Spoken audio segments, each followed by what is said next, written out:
Muy buenas noches, señoras y señores. Muchísimas gracias por acompañarnos aquí en el Toro por los Cuernos. Un toro muy especial porque hoy es un día muy especial. Hoy firma la abdicación Su Majestad el Rey Don Juan Carlos. Mañana será la proclamación de Felipe VI como Rey de España. Y bueno, pues estas fechas que nos han tocado vivir desde luego son históricas y fantásticas. Todo esto dentro de un contexto con una profundísima crisis económica y una profundísima crisis institucional que no cabe duda que nos puede traer muchas complicaciones, de hecho nos está trayendo muchos disgustos y muchísimos problemas. Pero de circunstancias parecidas también las hemos vivido en España. Hemos vivido en España unas circunstancias muy extremas, con la no abdicación, sino la huida, yo diría, de un rey en un momento en el que nunca debió de haber huido. No me refiero a Juan Carlos, me refiero a Alfonso XIII. Vamos a centrar entonces el programa, vamos a partir, a hacer una pequeña, bueno, como si dijéramos una pequeña lección histórica, gracias a nuestro invitado, que es, como yo digo, el historiador que puso sobre las cuerdas a Paul Preston. José, muy buenas noches. Muchísimas gracias, José Espiñeira, por estar con nosotros. Tú pusiste en las cuerdas a Paul Preston. Pues sí. No tanto, sí. pero me dijo que era exigente. Muy exigente. Bueno, puede ser que lo sea, pero él es más manipulador que yo exigente. Paul Preston, que se considera como una autoridad. Y lo es. Y lo es. Es un hombre perfectamente documentado. De un periodo muy traumático de la historia de España, que es todo el franquismo. Sí. ¿Verdad? Él lo conoce, pero manipula mucho a mi forma de ver y entender. Ahora se está hablando mucho, bueno, hay un debate encima de la mesa por parte de una izquierda, yo creo que una izquierda muy radical, con el tema de la República, con el tema de la monarquía, como si fuera un tema casi necesarísimo, que yo creo que, ¿qué te parece? O sea, es algo... Pues a mí me parece que tanto la monarquía como la República son dos formas de gobernar perfectamente válidas. Depende del uso que haga cada nación, sus gobernantes, de ella. Porque, por ejemplo, hoy, si hacemos oteamos el horizonte, vemos que la mayor parte de las naciones son republicanas. Sin embargo, hay también monárquicas, y monárquicas que no están a la cola del mundo, ni mucho menos. Por ejemplo, está Japón, está Inglaterra, está Noruega, está Suecia, está Dinamarca, está Bélgica, está Holanda, y nosotros también, en fin. Es decir, que no tiene nada que ver. Sin embargo, nosotros los españoles, cuando dicen Spain is different, sí, tenemos algo de diferentes, porque nosotros podíamos haber tenido una república y no la hemos tenido. Nosotros tenemos una experiencia que de las dos veces que se instaló la república, la primera y la segunda en España, pues nos ha salido el tiro por la culata. ¿Y por qué? Yo esta discusión, coloquio, sí, que tuve 3 veces y bastante tiempo con Santiago Carrillo. Mano a mano que había unas 400 personas, sí, observando a uno y a otro. Donde él decía, porque yo le dije, ¿qué quiere usted? Usted es un hombre que ha vivido, no la Primera República, que no llega tanto, que era en 1873-74, no, pero sí la segunda. La segunda usted la conoce, la ha vivido. Yo conozco su vida casi desde que nació, desde el Conde Duque, el periódico El Debate. Bueno, no siga, me dijo. Bueno, en resumidas cuentas, que él estaba en alabar a la Segunda República. Y yo, en lo que no estaba de acuerdo, le decía que no. Y así seguíamos. Y entonces yo le comenté, mire, usted y yo nunca llegaremos a un acuerdo sobre este tema, porque donde yo digo blanco, usted dice negro y viceversa. Pero le voy a hacer una pregunta que usted, que lo ha vivido, sí lo puede juzgar. y es la siguiente. La Segunda República, sin meternos en el 34, en lo de Asturias, no. La Segunda República es del 31 al 39, son 8 años. 8 años. En 8 años me puede usted decir, que lo ha vivido, ¿cuántos gobiernos y remodelaciones de gobierno hubo en dicho periodo? Y me dice, arre, ¿qué preguntas tiene usted? Dije yo, una pregunta que es importantísima. Y dijo él, pues no me acuerdo ahora. Y le dije yo, pues se lo voy a decir yo. Hubo 22 gobiernos y 13 remodelaciones, lo cual quiere decir que dividido entre 8, usted eche la cuenta, y cada 3 meses de media un gobierno, una estabilidad cero. ¿Usted se cree que con estos datos podemos llegar a buen puerto? Y me contestó, no. Y dije yo, ahí está. Bien. Claro. Y a continuación, esto es anécdota, y a continuación salió uno de los de su Camarilla. forma de, efectivamente, y alzó la mano, no el puño, alzó la mano, quería él intervenir, y le dijo, Santiago Carrillo, mira, mientras yo esté hablando con este señor, no puedo estar hablando contigo, eran camaradas, pero te voy a decir una cosa, yo sé lo que tú me vas a preguntar, y va a ser la tercera internacional. Y dijo, pues te voy a decir una cosa, cuando termine yo de hablar con ese señor, se lo preguntas a él, que lo dirá mejor que yo. Pues eso es verídico. Eso es verídico. Yo me quedé boquiabierto, porque tanto no me atrevo, porque él es un doctor. Pero controlas perfectamente todo eso. Yo creo que, fíjate, uno de los males que tiene España, que precisamente es siempre la falta de cultura, porque la gente lee muy poco. Sí. Yo creo que gracias a Dios... Y habla mucho. Habla mucho y lee poco. Y lee poco, y eso es malo. Es letal, porque claro, sin conocimientos de las cosas, pues claro, es complicado, ¿no? Sí, pero sí. Contigo no pasa, desde luego. Porque tú eres un estudioso nato, ¿no?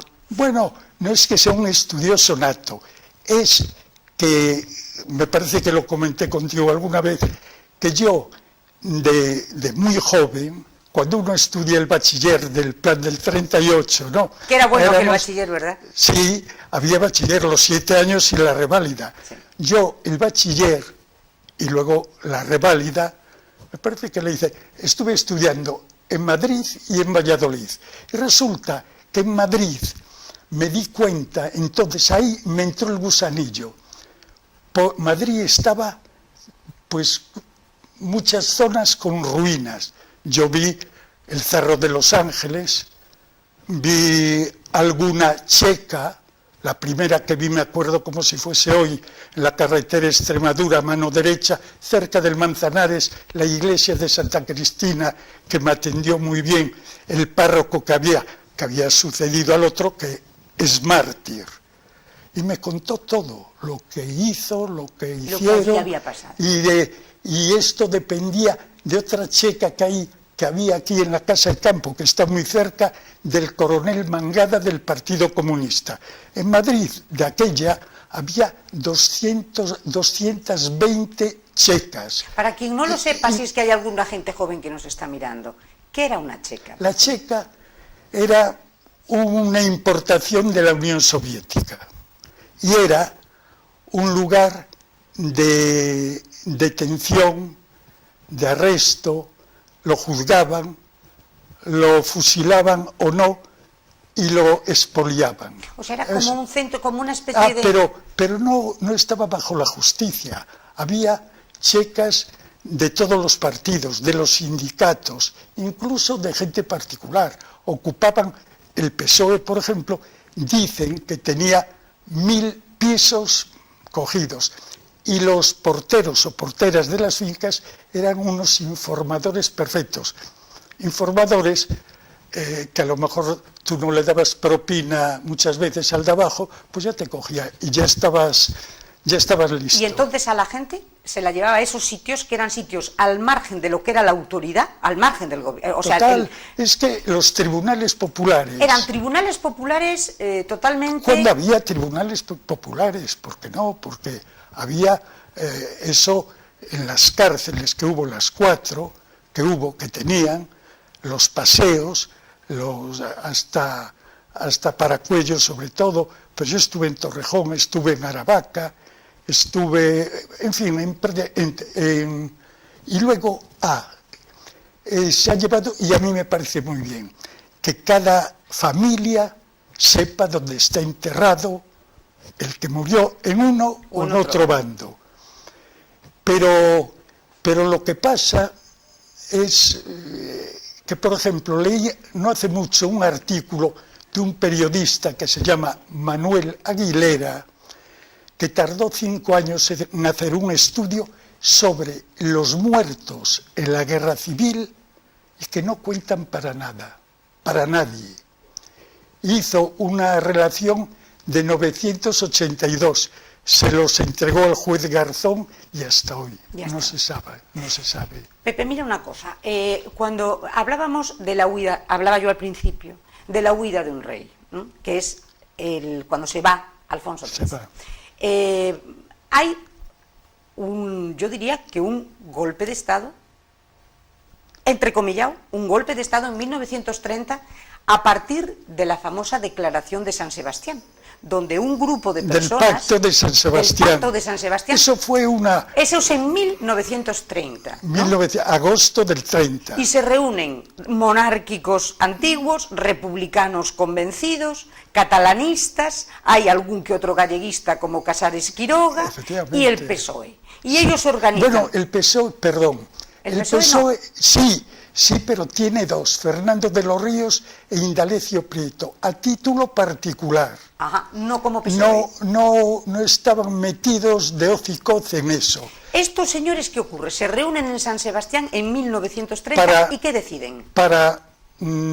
Mediante un golpe militar... O sea, deciden hacer un golpe. Un golpe militar. Militar porque los tenían, entre ellos los que fracasaron en Jaca, Galán y García Hernández, que hubo ahí un descontrol total porque hubo falta de coordinación, claro. Fíjate que fue Casares Quiroga porque fueron retrasando el golpe militar. Y entonces los que estaban en Jaca decían que había que darlo, y había que darlo agosto, septiembre, todo lo más octubre, por la climatología, porque claro, llega el invierno y esa zona, que la conozco también, sí, pues resulta que las comunicaciones, y antes, serían tremendas, ¿no?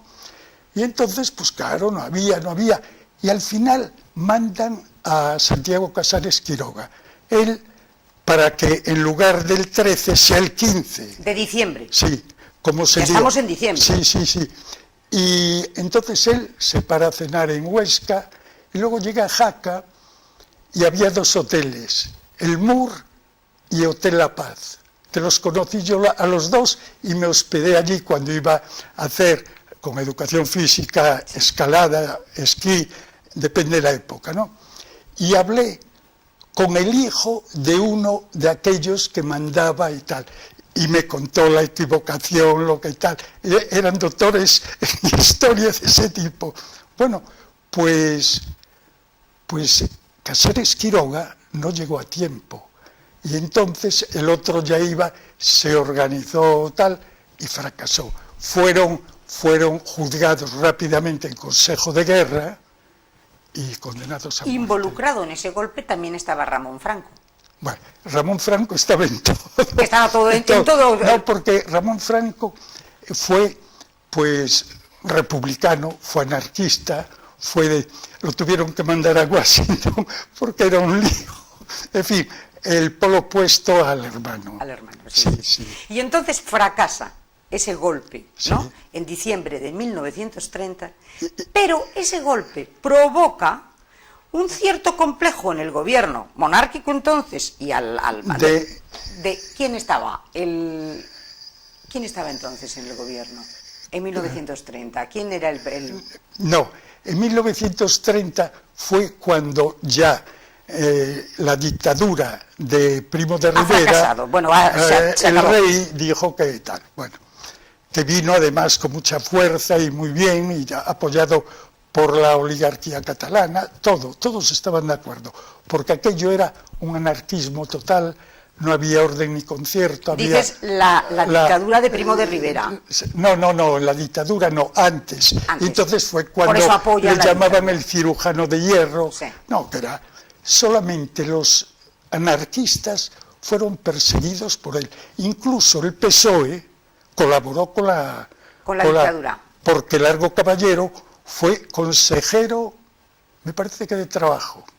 O sea, que colaboró casi más el PSOE de la izquierda que la derecha, con Primo de Rivera. Y de allí salieron fortalecidos. Bien. El PSOE. Entonces, nos encontramos con que fracasa ese golpe militar que pretenden los del Pacto de San Sebastián, sí. Fracasa en diciembre del 30, pero a mí me llama la atención que el gobierno, entonces, el gobierno que gobierna España y el rey, se planteen el rey Alfonso XIII, se planteen la posibilidad, y de hecho es real, de anticipar unas elecciones municipales en el 31, las anticipan, que van a tener cierto carácter plebiscitario, es decir, como de referéndum, a ver si se apoya o no se apoya la monarquía.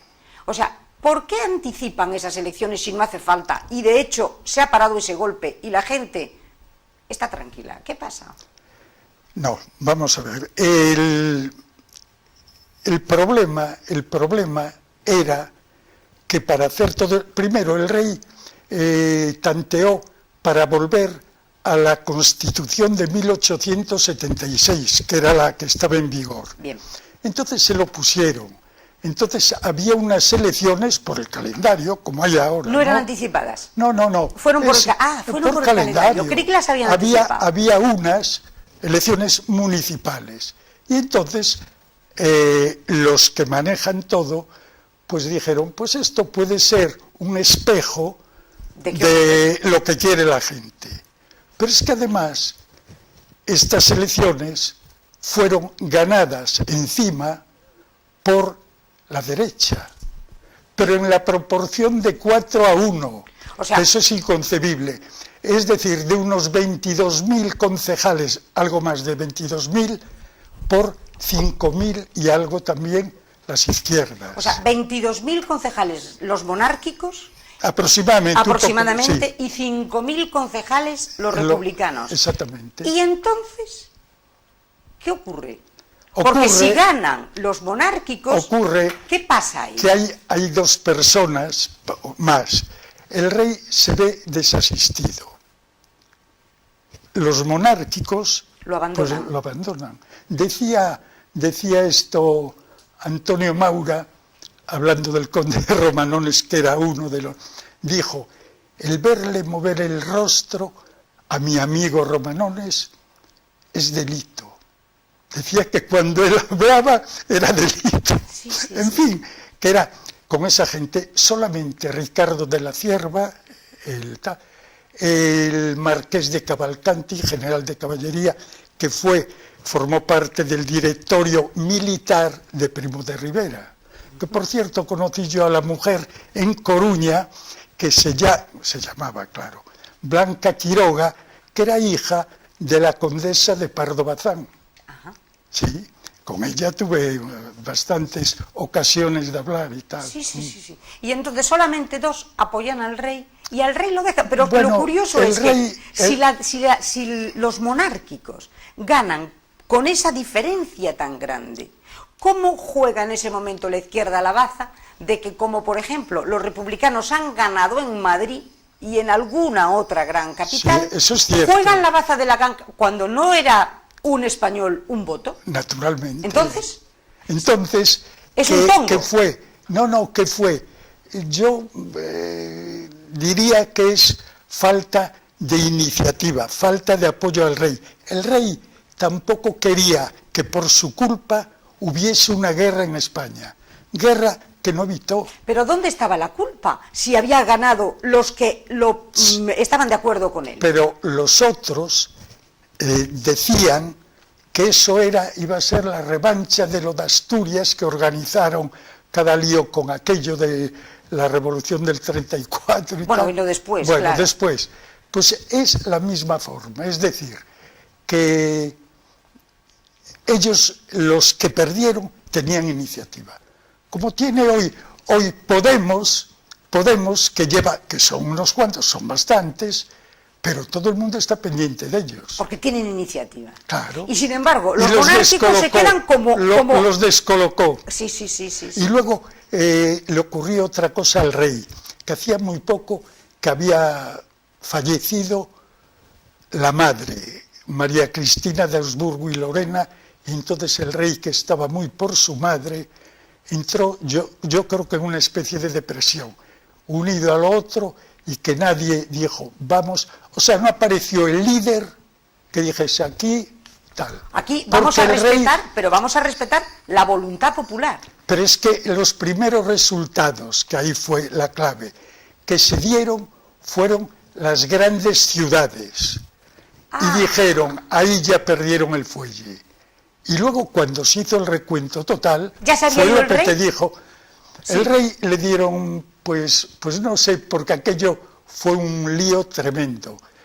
Porque hay algunos historiadores que dicen que la legitimidad de origen es discutible de la Segunda República, por eso. Ahí vamos, es que es lo que yo quiero dejar. Y luego claro, la legitimidad de ejercicio durante el resto tampoco es muy... Yo quiero poner encima de la mesa en entredicho eso, que es lo que a mí me interesa mucho, porque ahora es cuando la gente está hablando hoy de la República, no está hablando de un sistema republicano presidencialista a la americana, está hablando un poco de volver a traer esa Segunda República, cuyo origen yo creo que es absolutamente,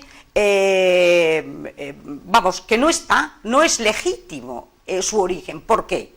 Porque sale de un recuento manipulado e interesado de unas cifras. A lo mejor sí se dijo primero Madrid porque interesaba, pero ahí entra, al rey lo abandona, no solamente su camarilla, no solamente los monárquicos que están con él, sino que lo abandona también el ejército, porque el propio Sanjurjo, el general Sanjurjo, entonces general de la Guardia Civil, esa noche manda un telegrama. Y mandar un telegrama en España quiere decir que lo saben todos los españoles a los 10 minutos, porque hay voceros por todos lados. Y manda el famoso telegrama al general Sanjurjo que dice, si hay si hay levantamiento republicano, la Guardia Civil se va a quedar en los cuarteles porque no será sofocado por nada. Con lo cual, los que lo oyen, aunque están en minoría, dicen, señores, aquí tenemos la clave. El ejército se queda quieto, los monárquicos están diciendo amén, y al rey, el pobre se va.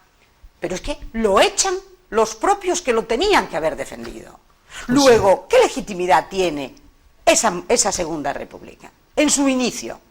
En su inicio y en su desarrollo. Pregunto, ¿tiene legitimidad? Para mí no. Para mí tampoco. Entonces, la tan cacareada Segunda República... Pero fíjate una cosa, Pepa. Hace la primera vez que fuimos a las urnas, nosotros en la democracia, nos plantearon, que eso nadie lo dice, se han olvidado, prácticamente se ha olvidado todo el mundo. Sí, pero ¿qué interesa? No fue en el año 77 elecciones para elegir, fue Suárez, tal. No, fue en diciembre del 76, nos llamaron a las urnas a ver qué elegíamos. O ruptura o reforma, de la ley a la ley o directamente de cabeza a la Tercera República. Y todos elegimos lo seguro. Es verdad, fue un referéndum. Fue un referéndum. Un referéndum a todo el pueblo español en 1976. En diciembre. Y era reforma, que era el 15 de diciembre. ¿Reforma o ruptura? Sí, señor. Y con un 90% aplastante salió reforma. ¿Por qué? Pues porque en aquel tiempo vivían muchos que habían sufrido las consecuencias de la Segunda República, porque todos los que hemos vivido allí le hemos sufrido, seamos de un bando o de otro.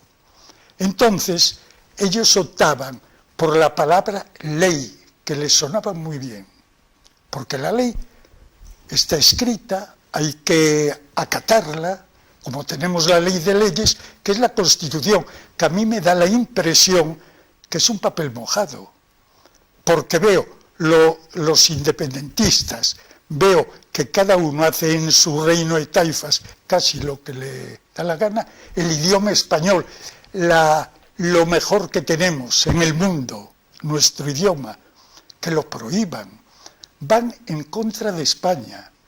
Pero es que oye uno a los catalanes, y los catalanes no tienen razón, ni por la Constitución, que ya es definitivo, ni por la historia, ni económicamente tampoco. Lo mires como lo mires, no tiene solución. Y luego, ¿qué decir de los vascos? Los vascos nunca estuvieron juntos, nunca fue las vascongadas como hoy las conocemos.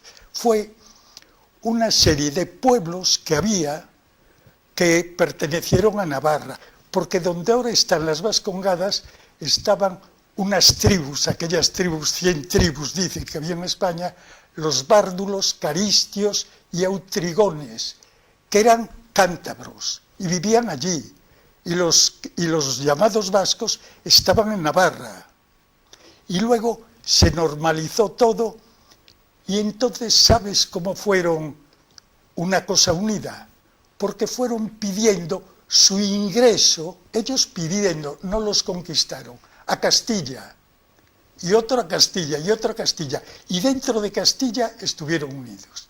Esa es la historia de los vascos, que es una raza. Hasta que viene Sabino Arana, ya, pero, esta especie de visionario extraño, no, pero, y de repente organiza Pepa, su historia. Es que, mira, ni los periodistas, por lo menos yo no oigo a todos, claro, no escucho a todos, no puedo, ni los historiadores, salvo excepciones, nadie se da cuenta de que hay un punto de partida para los independentismos, que es en el año 1892, el año que nació Franco, que fue las bases de Manresa, que nadie lo nombra, estaban Domènech Montaner, don Luis, estaba Prat de la Riba, estaba Francesc Cambó, estaba Josep Pla. Bueno, no me puedo liar aquí, pero era un desastre, nadie tenía ganas de ser, ni había catalanismo, ni había nada. Te cuenta todo eso en las memorias Francesc Cambó. Entonces aquello es de antes de ayer. Sí, sí. Y le han dado la vuelta a la tortilla y ahora resulta que son, no se acuerda, claro, no saben, que Cataluña, que no era Cataluña, que Cataluña, el nombre ni catalanes, fue aproximadamente 3 siglos más tarde de fundarse Castilla Fernán González. O sea que esos eran condados. El principal era Barcelona, luego había Urgel, había Ampurias, eran condados. Condados. En la marca hispánica, Ludovico Pío, Carlomagno, tenían idea. A nosotros, a todos nos llamaban los hispánicos. Los fenicios hicieron bien España. Ahora el nombre de España les produce alergia a algunos. Dicen el Estado español, sí. Esto sí o Estado, tal. Pero España y su bandera, que no la inventó Franco. Precisamente. La inventó. Es que es para tomarlo de risa. En el año 1785, Carlos III. Carlos III. Franco no, ni tampoco el águila de las flechas. Ni tampoco el águila de San Juan. No, tampoco ni el águila de San Juan. No. Ni tampoco. Bueno, es que le echan la culpa de todo lo que ellos... te voy a contar una anécdota. Hoy si una persona te cae mal, o me cae mal a mí, no, yo no lo hago porque ya lo supe hace años, te llamo facha, te llamo fascista. Entonces la gente se queda paralizada. El otro día, en una tertulia telefónica, pero para toda Galicia, uno de los que estaba allí dijo, de Orense, no sé, dijo, sí, porque yo tengo edad, porque he sufrido el franquismo, aquella cuadrilla de fachas, de fascistas, de tal.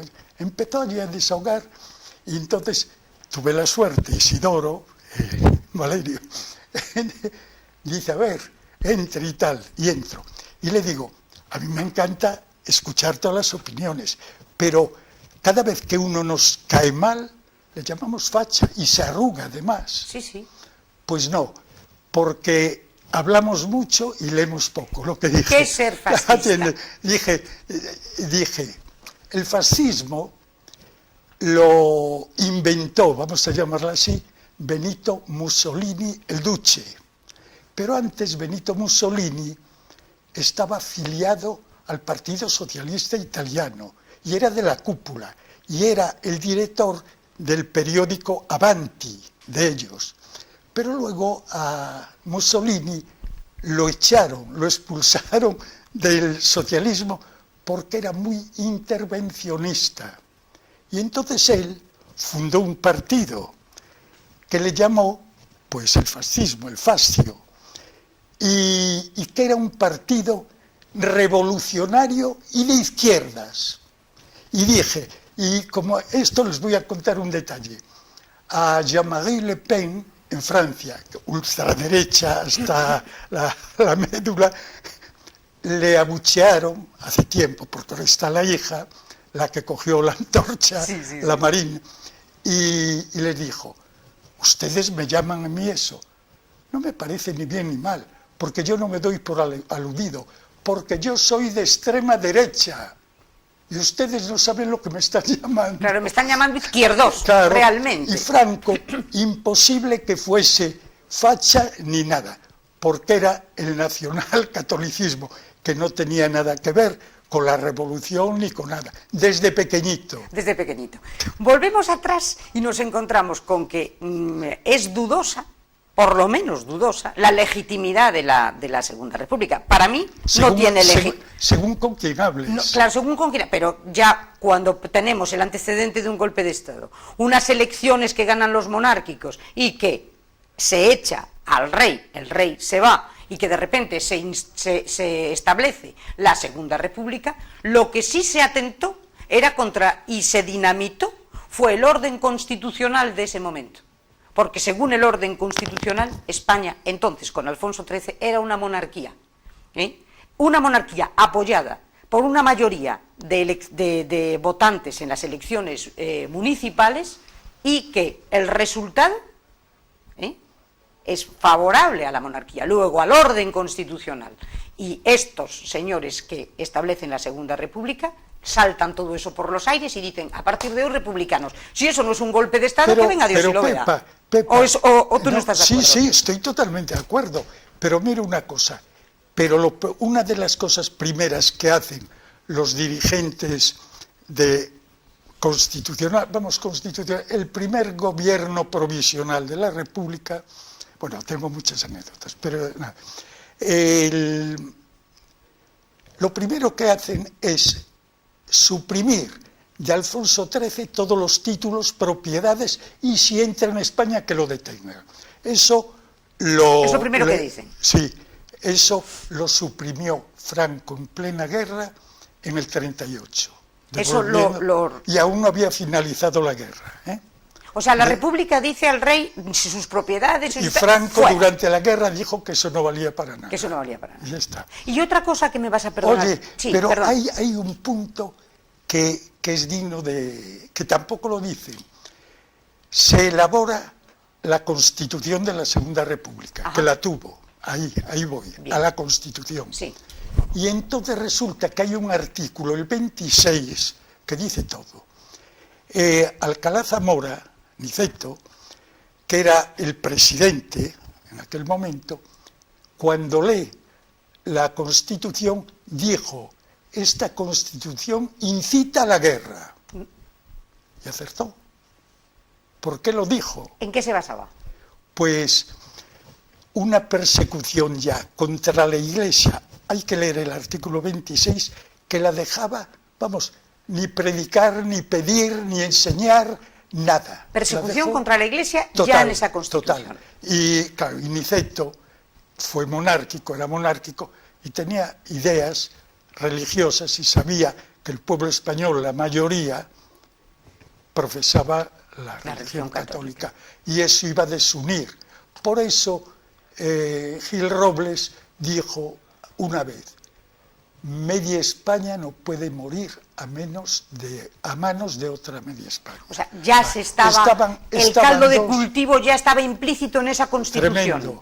Tremendo. Por el motivo religioso, ¿crees que es lo fundamental? Es mucho, mucho. Y luego la propiedad privada es que mira, si ves los dos bandos, la CEDA, que era la representante, Confederación Española de Derechas Autónomas, tenía como principios de ella, tenía la religión, la familia, la nación, el orden, el trabajo y la propiedad privada. Quiere decir que los otros tenían lo contrario. ¿Y la Constitución qué establece, aparte de ese odio y de esa especie de inquina contra la Iglesia Católica? Te voy a decir también. La Constitución, como los ciudadanos ven que eso no está hecho para ellos, ajá, porque claro que les está segando su propia, parte de su... Entonces, ¿qué han hecho? Pues hicieron una cosa que ya se ve lo que es la ley de la memoria de la República, la ley de defensa de la República. Es decir, que tú podías ser sancionada si te ibas de la lengua, si el periódico decía esto. O sea, ley mordaza total. Total, lo que no les interesa a ellos. O sea que entra en vigor esa Constitución. No, esa ley. No, pero digo, la Constitución es así, y luego hay una especie de superdefensa de esa Constitución, claro, para el que le diera la lengua. Claro. Libertad de expresión total. Y eso era el no va más que ahora se mira desde aquí, como diciendo, oye, aquello era perfecto. Pero es que todo viene unido, Pepa. Mira, cuando se fundó la Tercera Internacional, Pablo Iglesias, no el de hoy, el fundador del PSOE, resulta que le llamó la atención aquello, porque claro, él tenía unas ideas, pues de eso y tal, y resulta que manda a dos de sus hombres de confianza a Moscú. Era Daniel Anguiano, tendente a la izquierda, y Fernando de los Ríos, catedrático, más bien de la otra banda. Y se entrevistan con Lenin en diciembre del año 20. Y empiezan con él y les dice una serie de cosas que están en vigor. Dice, la mentira es un arma revolucionaria. Una mentira repetida 1000 veces se convierte en verdad. Esto hay que negar lo evidente. Está hoy te niegan, hablas con cualquiera, le digo yo a uno, no, yo no quiero hablar con nadie, porque me dicen que ahora estamos en invierno y que está nevando, y ya está, y me convence. Y luego dice esto, le dice, me parece Fernando de los Ríos, le dice, bueno, no nos ha hablado de libertad, y dijo él, ¿libertad para qué? La esencia de ¿libertad para qué? Fíjate. Y luego estos descendientes de él nos están dando clases de libertad, de democracia. Y de transparencia. De transparencia, bueno, ahí... Ahí vamos. Pero vamos a seguir. Entonces tenemos la República, tenemos ya la Constitución de la República, esa ley que protege... Ley de defensa. Ley de defensa de la República, y se empieza a cocinar un problema. Hay un tópico que yo creo que hay que clarificar, que es que se cree que la famosa quema de conventos comienza en el 34 o en el 36, y no, comienza en el 31, pero hay una cosa que a mí me llama la atención.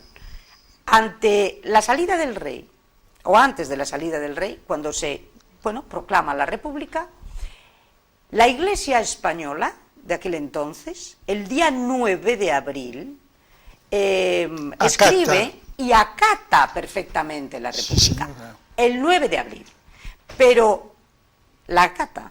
Pero es que el 11 de abril... No le dieron problemas a la Segunda República. Nunca, la Iglesia no le dio nunca problemas a la Segunda República. Pero, sin embargo, el 11 de abril comienza la quema de 1931. No, el 11 de mayo. Perdón, el 11 de mayo sí, de sí. 1931, o sea, Sí, el rey señor. ya se ha marchado. Sí, sí. Entonces empieza una gran quema de conventos. Sí, y la gran biblioteca de los jesuitas, que era de lo mejorcito de España. En Madrid. En Madrid. Se quema el 11 de mayo de 1931. Aún no llevábamos un mes, menos 3 días que había venido la República. Pero no solo se queman conventos en Madrid, se queman como por lo menos 15 o 20 conventos en Málaga, 15 o 20 conventos en Cádiz el de Málaga, y en Sevilla. El de Málaga, decía el gobernador a Madrid, dice, hemos empezado a quemar iglesias, mañana continuaremos. Y esto comienza, o sea, una gran tea Sí, contra la religión católica ya, pero y además no tiene una oposición fuerte por parte en el Parlamento, o sea, solamente hay una especie de nota a la prensa que dicen que lamentamos profundamente estos hechos, pero ahí no se pone. Cuando ahí Miguel Maura, que era el ministro de la Gobernación y del Interior, ¿no?, dice que eso lo arregla él, y se oponen, y sobre todo Azaña, que no. Y dijo aquella frase tan célebre que, cuando sale la Guardia Civil, dice, es que la vida de un republicano vale más que todas las iglesias de Madrid, que quemen todo. ¿Eso lo dice quién? Azaña. Azaña. Claro.